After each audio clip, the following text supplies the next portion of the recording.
Right now at noon, voters head to the polls in Pittsburgh to decide a public safety sales tax.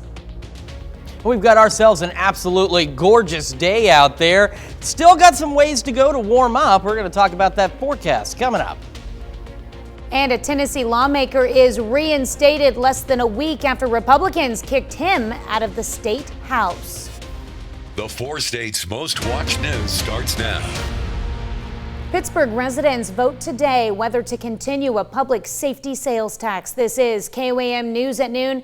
I'm Tanya Bach. Topping our first 7 minutes, the decision on whether to continue financially supporting law enforcement through a Pittsburgh sales tax. The 0.05% tax went into effect in March of 2014.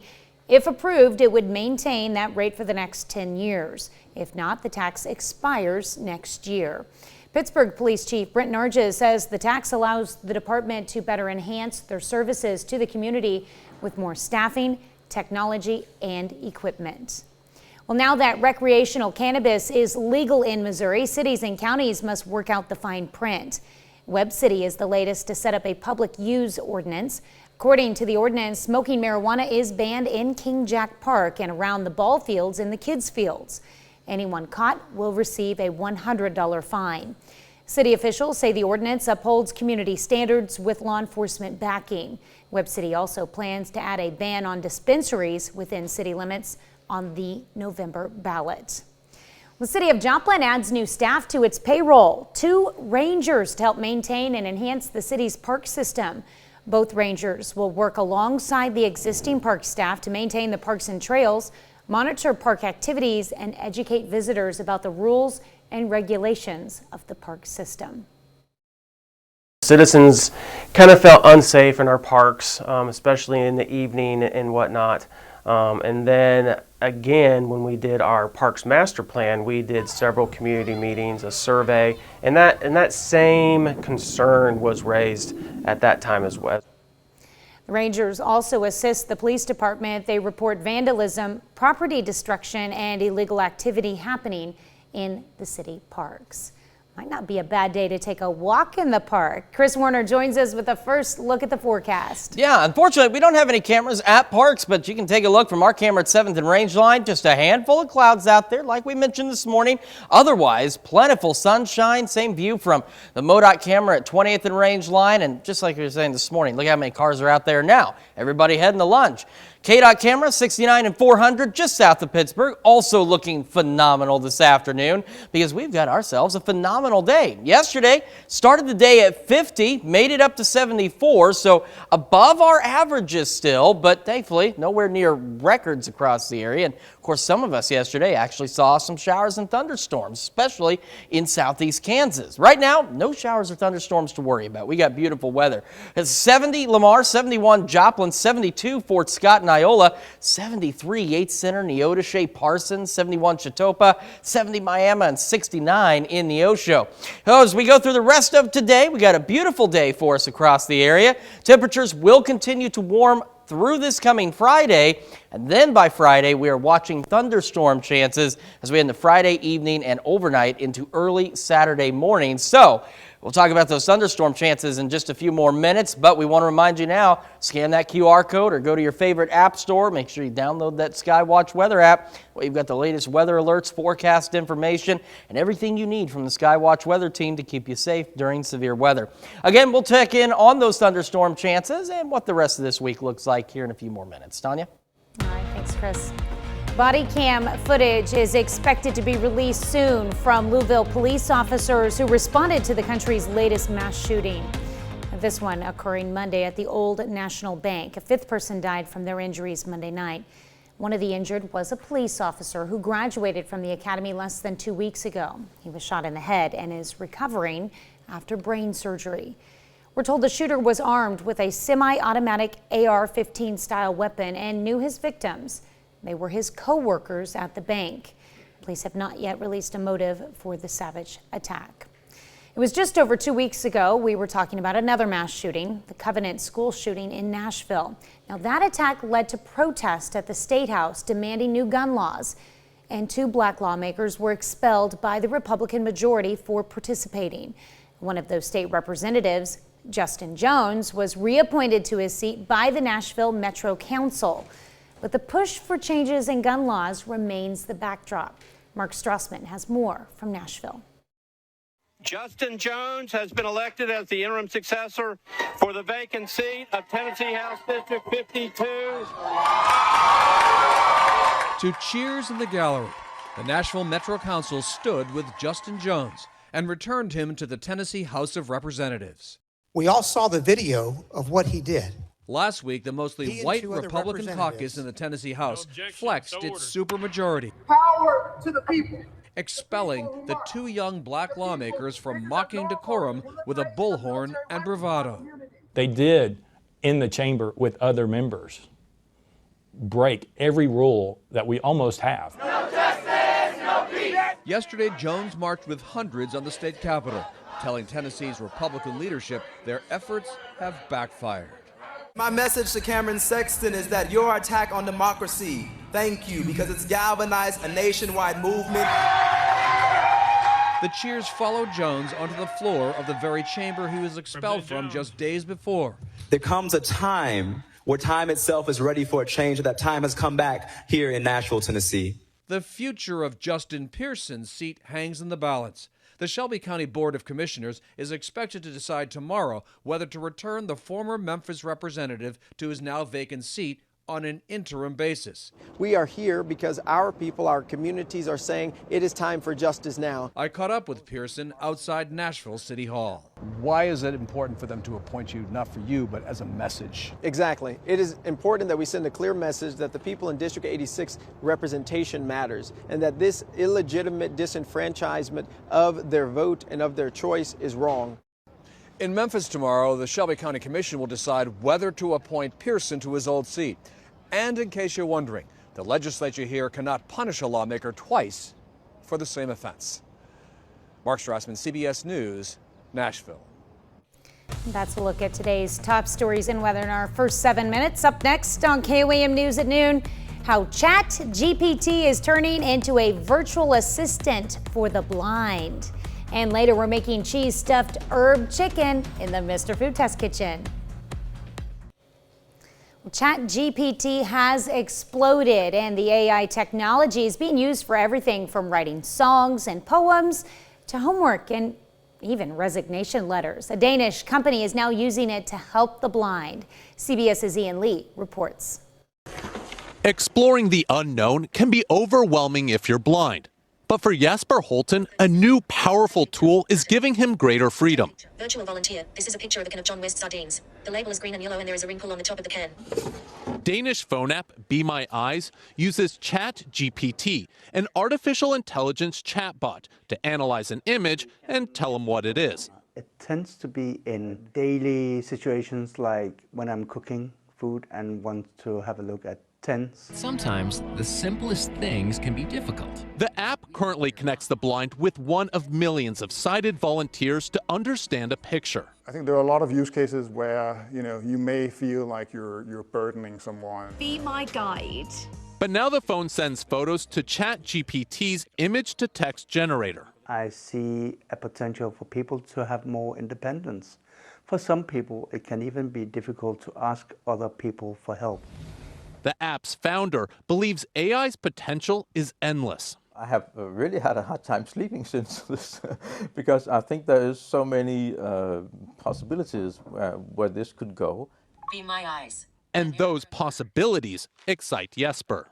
If AI technology can help me gaining or regaining that level of confidence, that would really be something. Gaining confidence and a new AI sense of independence. Ian Lee, CBS News. The app already translates around 180 languages, and the company hopes to roll out the new ChatGPT feature soon. Still to come on the KOAM News at noon, Mr. Food. Today, we're going to turn this into a butterfly. There's no magic required, just a sharp knife and a few tips that I'll show you coming up. And while today is a good day to go out and look for butterflies, as we head into Friday, watching some thunderstorm chances. We'll talk about that coming up.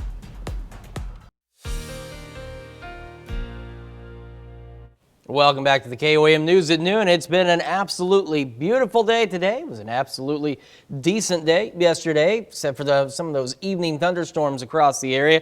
And that's following an absolutely beautiful weekend. And believe it or not, we got a couple more absolutely beautiful days. And we have an absolutely beautiful shot of all of that from 7th and Range Line. We got some clouds out there, nothing significant, nothing crazy going on, light breezes. MoDOT camera, 20th and Range Line. You can see where the clouds are occasionally, casting some shadows, but otherwise plentiful sunshine out there. Same from the KDOT camera at 69 and 400 just south of Pittsburgh. Let's talk current conditions, shall we? Well, it's pretty nice. 71 in Joplin, south breeze at 7 miles an hour, so we've had a pretty nice, decent southerly breeze. Up in Pittsburgh, we're sitting at 70, clear skies. Again, south breeze at about 10. Not bad. And with that southerly breeze, well, you know what that does. It helps bring in warmer weather. We've got it. 73 Yates Center, Neodesha, 74 Sedan, 71 Chetopa, 73 Parsons, 70 Miami, 69 Neosho, and sitting at 70 in Carthage and Lamar. And as we go through the rest of today, I really don't have to say much. It's going to be sunny. It's going to be nice. It's going to be pleasant. Some of us could still see temperatures, though, today pushing into the upper 70s. And as we look into the evening, it's a slow cool down like it has been the last couple of nights, but it's going to be another nice one. We'll eventually make it back to the lower 50s, clear skies. That part's the easy part. Heading into tomorrow, another pretty easy day. Got mostly clear skies, temperatures pushing the mid-70s yet again, and calm winds. And then there's going to be some changes, and that's what we're keeping an eye on as we head down the road. So let's skip a bit here. All right, we get into Thursday. Thursday, we might see a few more clouds, but otherwise not a bad day, mid-70s again, but we're expecting that southerly breeze to pick up and start gusting in that 30 to 40 mile an hour range. And then that's ahead of what we're expecting as we head into Friday. So there's still a lot to look at, and there's a lot that can change in the next few days. But we have had southeast Kansas, northeast Oklahoma, at least at this point, highlighted for strong to severe thunderstorms as we head into Friday evening and into early Saturday morning. And the current thinking is if this unfolds, those storms will make it into western Missouri and western Arkansas. So Friday night into Saturday morning, the entire area will get a chance of some showers and thunderstorms. Some of those could be strong to severe. Now again, we're in springtime. We also know that there's a lot of dynamics and variables in this, and a lot can change in the next couple of days. So we will continue to monitor those storm chances as we get closer to Friday. And just keep it right here and we'll keep you updated. All right, like I said, mid-70s tomorrow, mid-70s Thursday. Check out Friday. Those storms are not 80 degrees. That's what we're expecting as the high. A toasty day. But this system expected to kick our temperatures down considerably, but still not bad, down to the mid-60s Saturday. And because it is springtime, well, temperatures rebound quite nicely. We get back to the mid-70s, near 80 again as we head into next week. And then we're watching some additional pop-up thunderstorm chances as we head into Wednesday and Thursday of next week. So again, with Friday, it's something we're keeping an eye on. There's that chance for those storms, but a lot can change, especially in the springtime between now and then. So we'll definitely keep you updated on those thunderstorm chances. As I mentioned earlier, make sure you've got the KOAM Skywatch weather app handy and just keep it right here to Doug, Sam, or I, and we'll keep you updated. But otherwise, that forecast does not look bad at all. Definitely we'll be keeping an eye on it for this weekend. Yeah. Like I said, springtime, it's getting ready to be full-on storm season here before too much longer, so we'll monitor the storms for Friday. All right. Thanks, Chris. Well, stick around. We're making cheese-stuffed herb chicken after the break. Well, today we're putting a creative spin on that boring old chicken dinner. Howard shows us how to make cheese-stuffed herb chicken in the Mr. Food Test Kitchen. Every day when I go through my emails, I look forward to seeing what types of recipes and tips and tricks that you're looking for. You know, one question I've seen quite a bit lately is, how do I butterfly a chicken breast? It's a great question. So let me show you how we can magically butterfly these and then turn them into a scrumptious meal. When it comes to butterflying a chicken breast, you want to make sure you start with a nice plump one. Put it on a cutting board and place one hand on top of it, like this. Then, holding a sharp knife horizontal to the cutting board, slowly cut the breast in half, about 3/4 of the way through. You'll know you were successful if both the top and the bottom are about the same thickness, and when you open it up, it sort of looks like a butterfly. Now, we season these with some salt and pepper and smear them with a garlic and herb spread. And we top them with some fresh spinach. And after they're roasted, we'll finish them off with some cheese and a buttery crumb mixture. That's all there is to it. It may look like a pricey dish that you would find in a restaurant, but these are easy enough to be part of your weeknight rotation. To get the recipe for our cheesy stuffed herb chicken, simply visit our website. I'm Howard with Kelly in the Mr. Food Test Kitchen, where today we found a magically butterflied way for you to say, ooh, it's so good. Not bad. You can find this recipe along with a lot more good food from the Mr. Food Test Kitchen online. Just go to our website at KOAMnewsnow.com. Now here's a look at our 4-state market prices.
All right, we've got ourselves a fairly decent day, fairly decent few days, a little breezy on Thursday. We are watching those thunderstorm chances, of course, on Friday. Otherwise, we're looking at a high of 80 degrees on Friday. A little cooler after that, and then we'll start to warm up as we head into next week.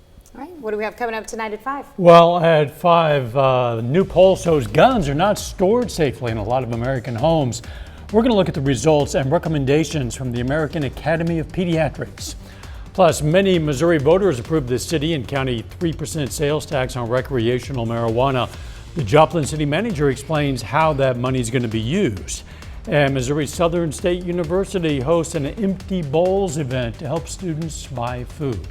Hope you join us for those stories. A lot more, of course. It's coming up today on KOAM News at 5. All right, thanks for joining us for the KOAM News at noon. We'll see you right back here at 5 o'clock. We're going to show you a view of our guests today.